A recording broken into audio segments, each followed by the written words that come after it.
Uzbekistan adalah salah satu negara pecahan Uni Soviet, kini berpenduduk sekitar 23 juta jiwa. Sebagian besar mereka memeluk agama Islam Sunni bermadhab Hanafi. Agama lain yang berkembang di sana adalah Kristen Ortodok, Yahudi, dan sebagian kecil ateis.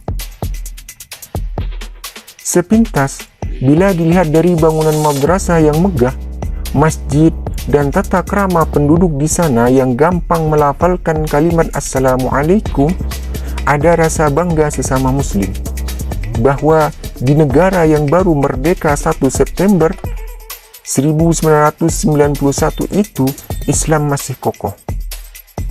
Kesan angker sebagai negara bekas Uni Soviet juga segera sirna manakala kita bertemu dengan penduduk setempat. Bila Anda mengaku muslim, maka sikap ramah akan cepat Anda jumpai pada masyarakat setempat.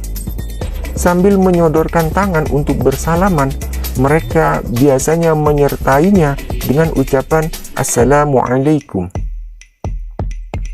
Ketika mengucapkan salam itu, biasanya mereka menempelkan tangan kanan di dada sembari menganggukkan kepalanya, dan yang paling menggembirakan, ternyata para muslim Uzbekistan itu sangat bangga dengan keislamannya.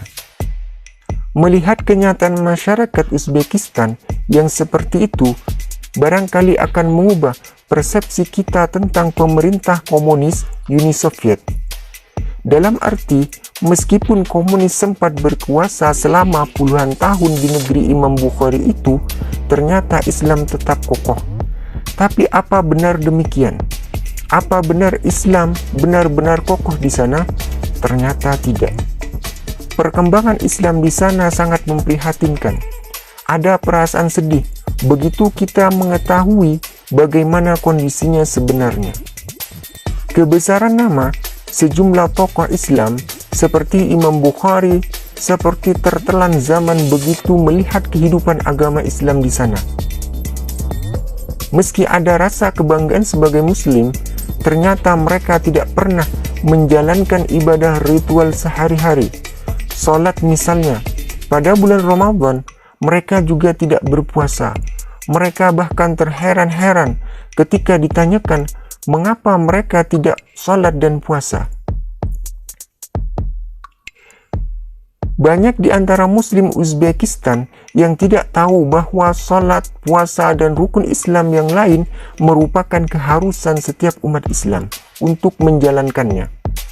Selain itu, larangan Islam seperti minum alkohol atau minuman keras juga sudah menjadi bagian dari kehidupan sehari-hari mereka. Alasannya untuk memanaskan tubuh mereka, terutama pada musim salju. Dan anehnya, sebelum menenggak minuman keras itu, mereka tetap mengucapkan Bismillahirrahmanirrahim. Hal lainnya yang sangat memprihatinkan, meskipun jumlah masjid tidak begitu banyak, tetapi tidak banyak pula orang yang sholat di sana. Di masjid tertua di kota Tashkent atau ibu kota Uzbekistan misalnya, terlihat hanya orang-orang tua berumur di atas 50 tahunan yang masih rajin sholat. Pemandangan seperti itu juga terlihat di Masjid Imam Bukhari di Samarkand. Keprihatinan tentang kondisi masyarakat muslim di Uzbekistan ini akan semakin bertambah manakala kita menengok sejarah Uzbekistan sendiri. Sebelum dicaplok oleh Uni Soviet yang komunis, Uzbekistan merupakan gabungan dari 3 buah kerajaan Islam, yaitu Bukhara, Khiva, dan Kokand, yang pada tahun 1860 sampai 1870 berada di bawah pengaruh Kekaisaran Rusia. Ketika itu, agama Islam begitu berjaya di daerah ini. Beberapa kota di Uzbekistan seperti Samarkand, Bukhara, dan Khiva merupakan pusat peradaban Islam yang dikenal sebagai jalur sutera yang menghubungkan Cina dengan Eropa. Samarkand merupakan tempat dimakamkannya Imam Bukhari, yang dikenal umat Islam sebagai salah seorang perawi paling otentik ribuan hadis Nabi SAW. Sedang Bukhara adalah tempat kelahiran Imam Naqsabandiyah, guru dan penyebar tarekat Naqsabandiyah, yang ratusan ribu pengamalnya kini tersebar di berbagai penjuru dunia, termasuk di Indonesia. Sisa-sisa kejayaan Islam yang masuk Uzbekistan sekitar abad ke-8 Masehi kini masih bisa terlihat pada kemegahan arsitektur tempat-tempat ibadah dan pendidikan di negara itu. Dan yang paling menonjol adalah kompleks makam Imam Bukhari. Selain masjid, di sini juga terdapat sebuah madrasah. Di pusat kota Samarkand terdapat Registran Square.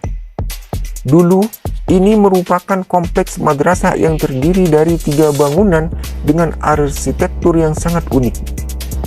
Samarkand memiliki kompleks Saki Zinda sekitar 1 km dari pusat kota. Kompleks ini menggambarkan kota tua zaman kerajaan Islam sekitar abad ke-14. Di dalam kompleks ini terdapat lebih dari 20 bangunan yang terbagi menjadi 3 bagian, yakni bawah, tengah, dan atas. Antara bangunan bawah menuju ke atas dihubungkan 40 anak tangga. Di setiap bangunan terdapat makam, dan salah satu makam yang terkenal adalah makam Ibnu Abbas yang terletak di bagian atas. Kabarnya, Ibnu Abbas ini adalah saudara sepupu dari Nabi Muhammad SAW. Di sekitar kompleks ini dikelilingi oleh kuburan umum. Di kota ini terdapat pula kompleks Gus Emir, seorang tokoh pejuang negara itu.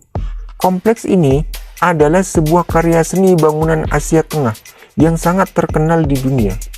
Konstruksinya dimulai tahun 1403, yang kemudian dihubungkan dengan kematian Sultan Muhammad, cucu Timur Leng. Di kota Bukhara terdapat sebuah makam Samanid. Ini merupakan bangunan pertama di Asia Tengah yang dibuat dari batu bata. Bangunan berkubah ini dibangun oleh Sultan Ismail Samani pada akhir abad ke-9. Menurut cerita, kubah ini merupakan simbol dari keteguhan hati. Bukhara boleh dikata sebagai sebuah museum kota, karena di situ terdapat 140 monumen dengan arsitektur kota tua yang dibangun mulai abad ke-9.